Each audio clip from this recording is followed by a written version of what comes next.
And I went into the living room, and here was Joseph reading the paper. And I told him what had just happened.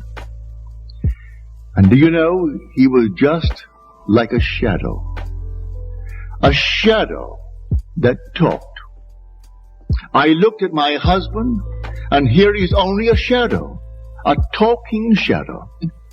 That day I had to go out. And I went down the street shopping. And everyone was but a shadow. Talking shadows. The whole vast world was but a shadow.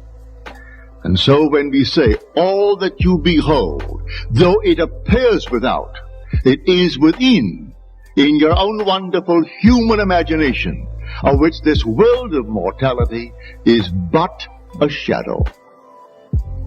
Everything here seems so real. Cut it and it bleeds.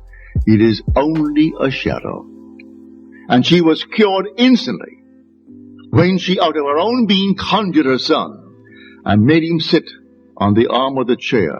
And she herself brought her own being out of it and sat in the center on that chair. And then brought Neville, who was sound asleep in his own room. And then said to him, go and get Daddy. Let him come and see how beautiful Larry is. Skin like velvet.